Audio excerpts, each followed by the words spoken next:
What's happening, guys? Welcome back to another video. So this one, I'm sure you guys have heard me praise an experiment done about raising catfish in a barrel. It's part of a closed loop system, and then they would actually drain it into a garden and stuff. I was actually able to go back and find it, um, and that way we can kind of go over it a little bit here. So the website I am currently on is journeytoforever.org. Go ahead and check it out if you get time. So it says Philip Mahan demonstrates how a fish is transferred from fry tank to the barrel. It's part of a picture, and it's about raising catfish in a barrel. It inspired a lot of the work that I'm trying to do here, because I just love closed loop systems so much. Like, they're just so efficient. It starts with one singular food source, and then that's it. And after, once you get sustained, you don't even have to. There's no inputs. It takes care of itself. Love it. So, uh, without any further ado, like I said, don't forget to like, subscribe, drop a comment. We're gonna go ahead and review and kind of go over. This may be a little bit lengthy. Um, and I will be reading off of this a lot, and I'll do my best to give credit where credit's due. And like I said, of course, go check it out on your own. Always do your own research.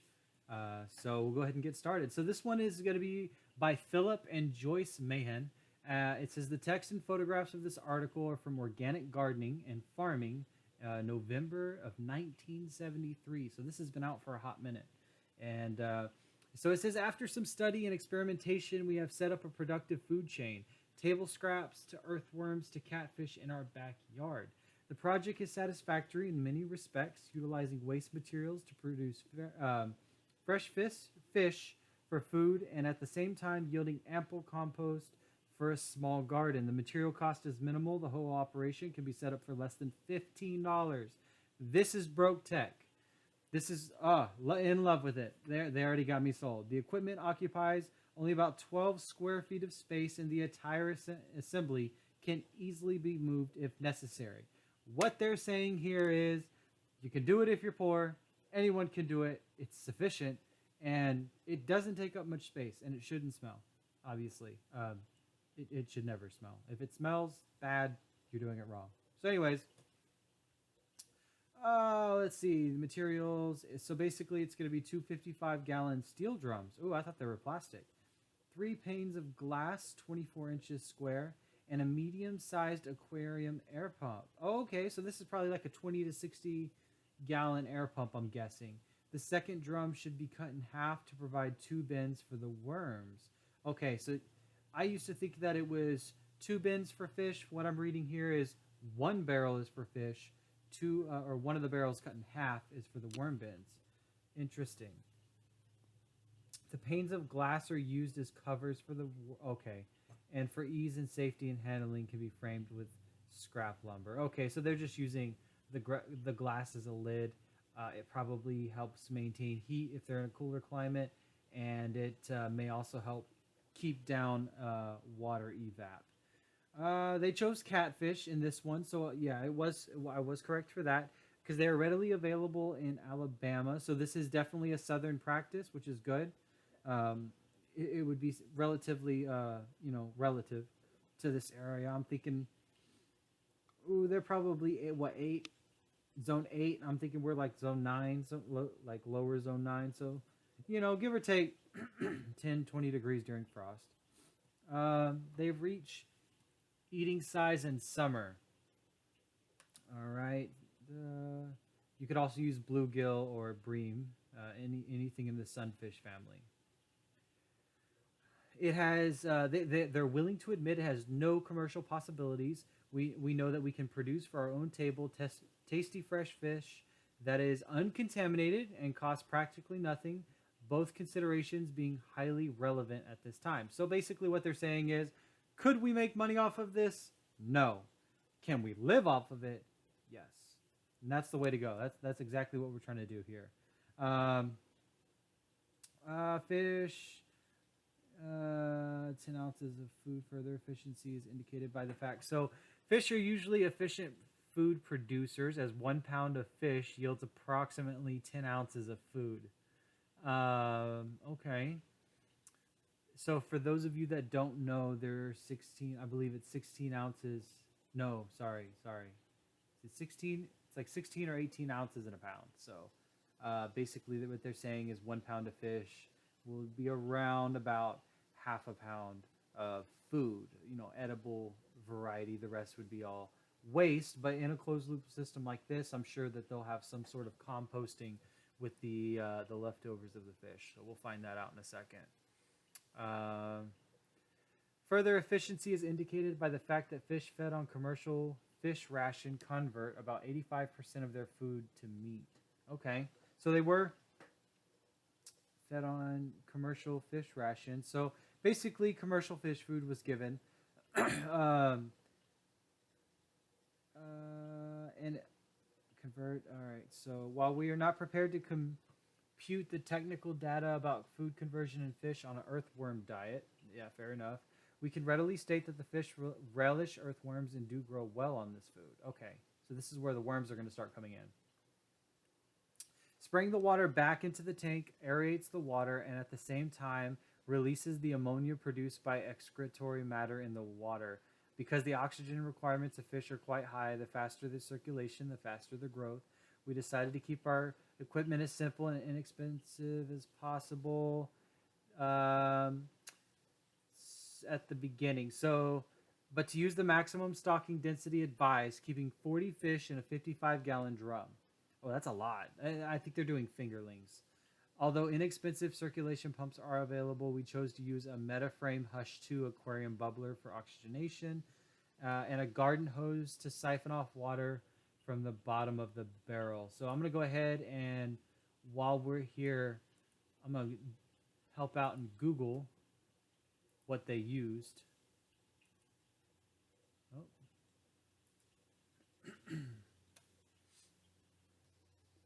Let's see what comes up. Dated $10. Ooh. Let's see. Oh, let's try. I'm on Bing. Let me try this on Google. We can load. Yeah. No. No. Why? Why Google? Why with the suggestions? There we go. Hush 2. It does not look that big. We're little workhorses. The stainless steel hoods would shock you sometimes, though. 4 watts, 115 volt AC. Let's see. What are the... I'm going to go ahead and pause this while I'm searching for it, guys. Give me 1 second. Okay, so like it was kind of unclear because of the time frame and not many people like it's mostly off memory, but it seemed to be that they were commonly used in about 5 to 20-gallon tanks. I think someone used it on like a 50-gallon tank. So what I'm gonna say is a 20 to 60-gallon aquarium tank from Walmart would theoretically suffice in our current time frame with the Metaframe Hush 2 that they used. Aquarium bubbler for oxygenation.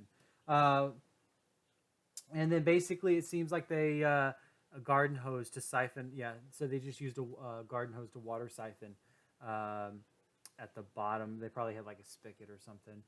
They would take 15 gallons of water out of it every day, but as they run the wastewater onto the worm beds and adjacent garden, the cost is negligible. So what they did, what this means is if you're not familiar with aquaculture or anything, fish poop and pee.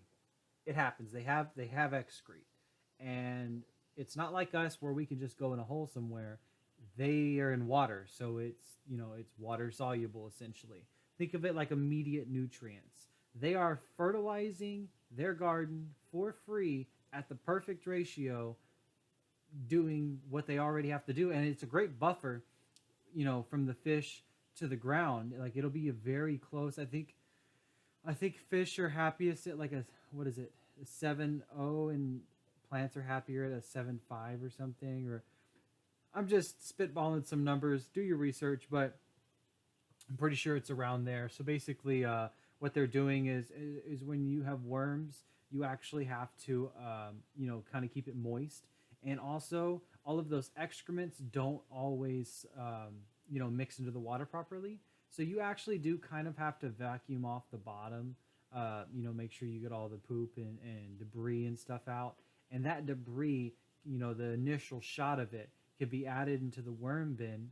Some people actually build vermoponic systems based on this concept, and the composting worms will then eat that and convert it into compost, very very rich compost. And then what I'm assuming is after they've diverted the initial nasties, they're probably just running the rest out and flooding their garden.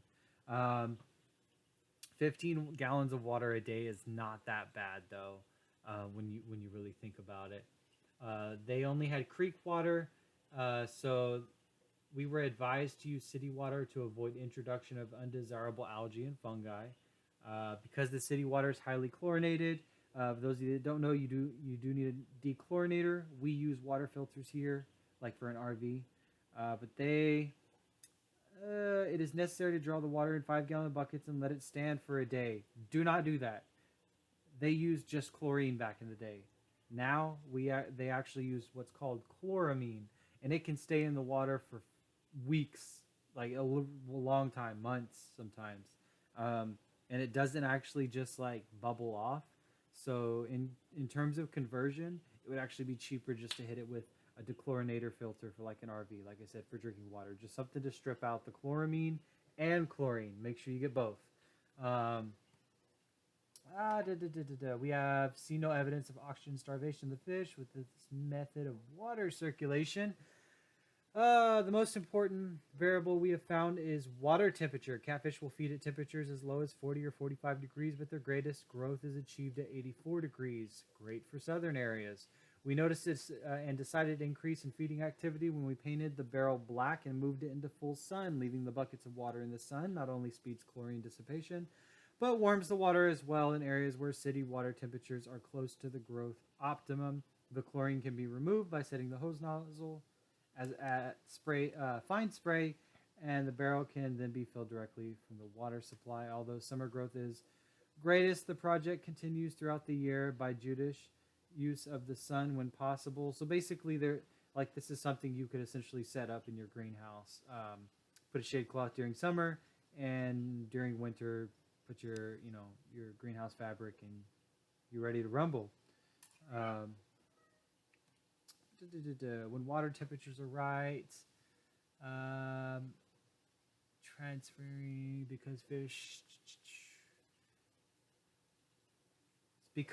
feed most eagerly in late evening and early morning. We feed them at these times of the day. Um, that way, that way they have more gut loading available. Uh, Even though that's more of like for pets. But anyways, as with earthworms, care must be taken not to overfeed. Okay, we all know that. Uneaten worms will die, decompose, giving off gases, poison fish. That's why we vacuum the bottom.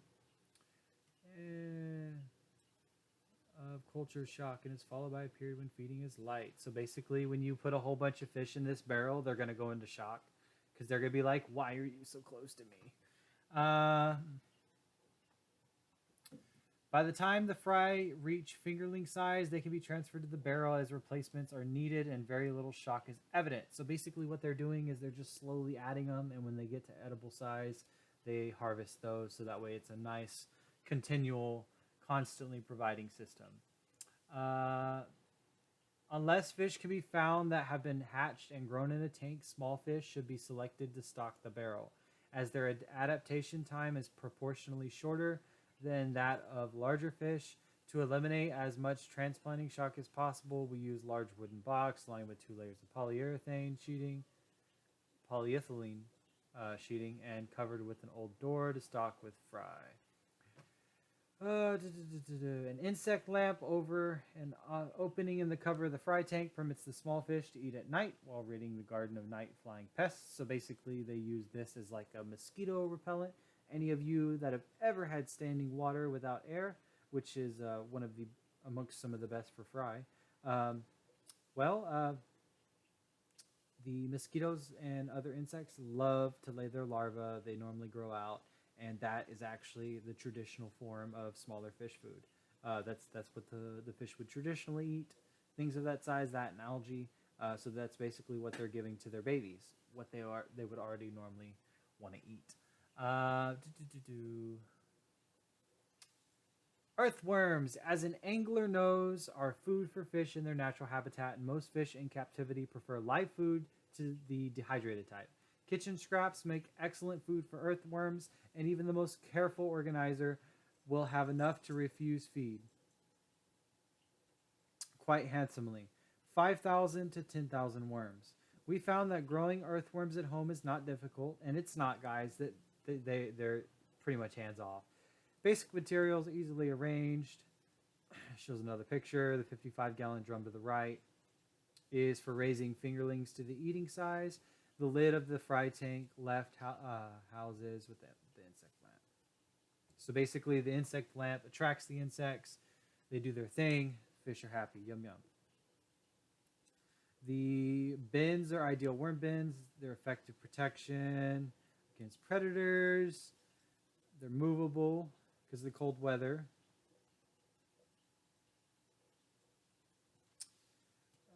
Each half drum will house between 4,000 and 6,000 worms.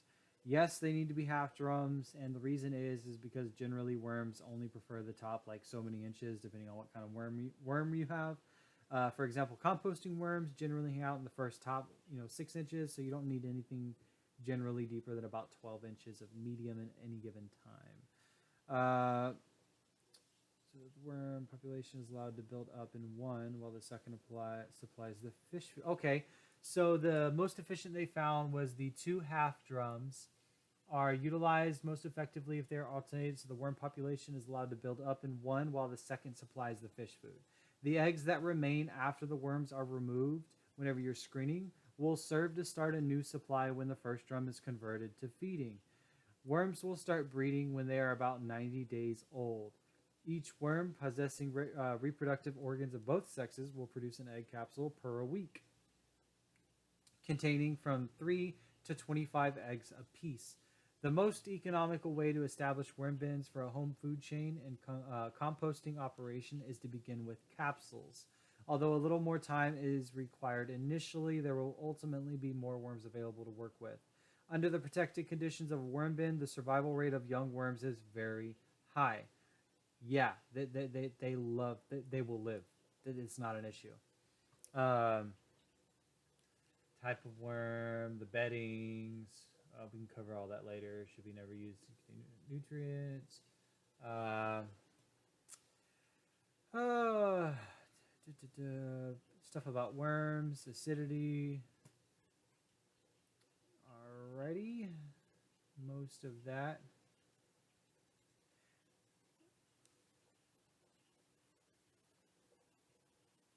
Okay, so the table scrap earthworm catfish food chain, the closed loop, even from its inception, was never intended to evolve into a money making project. It was simply an effort toward a better way of life through cooperation with the forces of nature, and in this respect, our project has been a complete success in more way than one. First of all, we have a regular supply of fresh fish at minimal cost.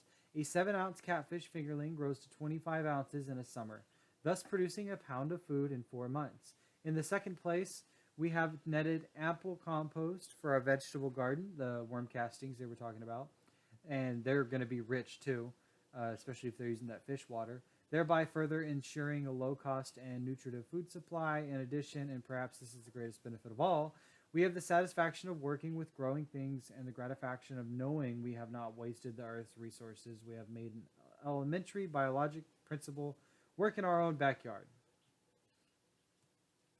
If you're thinking of raising catfish, editorial note. Many of them will want to raise catfish for their homesteads. We referred this article to Dr. William O. McLarney of the New Alchemy Institute, Woods Hole, Massachusetts, for review. The questions he raised were then referred to authors Philip and Joyce Mahan, whose replies appear below. So basically, they came up with this. This is their findings. They sent it to a professor, somebody that does this for a living. Um, the professor sent the questions back, so they had a little bit of a chit chat, kind of chopped it up, and we're going to chop it up a little bit more. The fish were channel catfish. Our fish were not fed exclusively on earthworms, in that we started them on commercial catfish food because it is very difficult to teach pond grown fish to eat in confinement. We offered them exactly the same food they had been eating in the pond. We continued these rations for about 4 weeks before their response was sufficiently enthusiastic to risk changing food.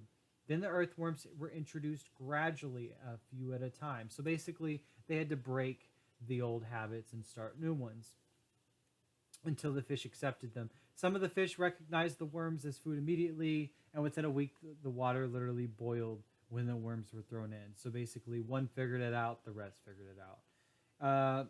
We wondered then if they might not have started eating more readily if we had used the worms initially. Weight of fish. We don't have any figures at all on the weight of the fish we started with, and we didn't weigh any before we ate them. As we stated in the article, we began with 40 fish, fingerling size, size of your finger. Although we arrived at this number on the basis of Auburn's ratio of water as estimated by the fish farmer from whom we got the fingerlings. We didn't weigh the fish, and we don't remember what that estimate weight was about. We didn't know this thing was going to work. It was just a trial. Earthworms. Again, we have no figures on pounds of worms used. For reasons of ethics, we advertise in OGF, is in parentheses. We didn't mention in the article that we are in the worm business. Since we have so many worms around, it just didn't occur to us to keep records of how many we used. We simply tossed the worms in the barrel until the fish stopped eating. We fed once a day, but we don't think that all the fish ate at every feeding.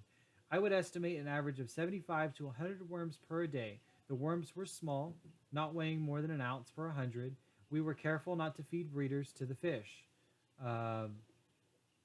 So basically, they kept like the main worm bin, and then when they would filter the castings, they would grow those castings out, start them as like in some fresh bedding, let them hatch, and then once those worms got up to size, those were the ones getting fed to the fish. They did not feed the breeders, the initial worms. We have been feeding table scraps to the earthworms for years, and to date we have not weighed a single scrap. Offer fairly precise figures on this step. Earthworms are reputed to produce their own weight in compost daily, but our experience has not indicated that they really do. 1,000 worms weigh 13 or 14 ounces, but daily feeding per 1,000 does not approach that weight. We usually keep a container of around 2,000 composting worms in the kitchen, and I give them a couple of tablespoons of selected, that is to say soft and mushy scraps each day. In liquid measure, this amount would be only about 2 ounces. It never occurred to us that a nutritional deficiency might develop in fish fed only on earthworms. I doubt that either of us would have recognized malnutrition if it had occurred, as we don't have backgrounds in biochemistry. So they're talking about the fish now. We are not in a position to make any statements concerning. They loved the worms. They ate. We ate our first fish, 7 of them, when they were only 10 inches long because they jumped out of the barrel and we didn't want to put them back for fear they'd been injured. We feed our tropical fish, red Oscars, earthworms also, but we can't continue the diet for more than 2 months at a time because the fish get so lively and eager for food that they leap out of the aquarium whenever we lift the cover for feeding. That when you're feeding something and it's so excited for feeding that it will accidentally kill itself, you're probably feeding it right, I would think. I would say we are inclined to agree that earthworms are a near perfect fish food. And that's all of it. Wow. Yeah, like I said, this amazing. Amazing. We are still trying to build a system that's larger and better than this. And as you can see, we haven't done it yet. So, yeah, like I said, this is a real inspiration. This is back when people were really willing to try something for the purpose of experimenting. Can we do this? I'm trying to think. This said was in 1973.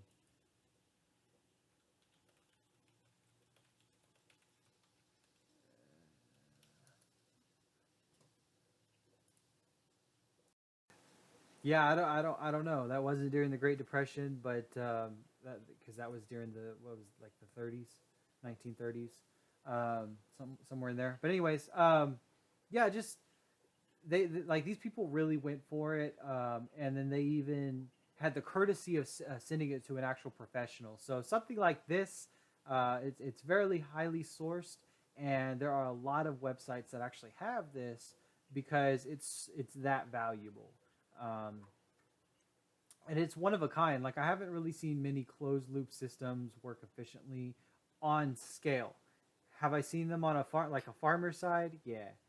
Are they the greatest? No, because they're farmers. But here, I really like this one, guys. Like this is amazing. This means that if you had a food forest that covered, we'll say, an acre, theoretically, depending on size, like shoot, I mean, they're just feeding two people in a barrel. Like a swimming pool of fish could feed a community on an acre is my point.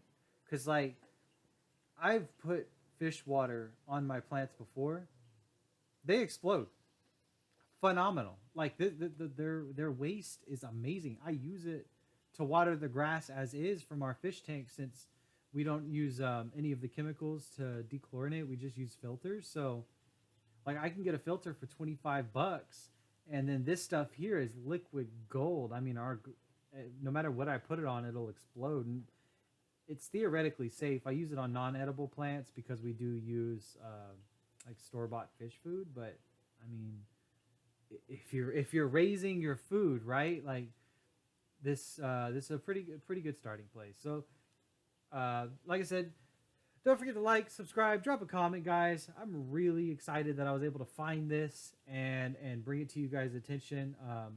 I'm sorry I can't, video the screen and me scrolling through it. I really wish I could. I'll probably try and learn so that way y'all can actually see what I'm seeing, just so we can start going through these studies together. But if anybody has any experience, drop a comment. I want to know all about it. Um, I've done some aquaponics and stuff that's very similar to this, but nothing meets like really meets the closed loop of this system. Like I don't know, I just absolutely in love with it. So that's pretty much it. We'll see you guys on the next episode, and I hope you have a great day. Be kind out there. Peace, and we'll see you.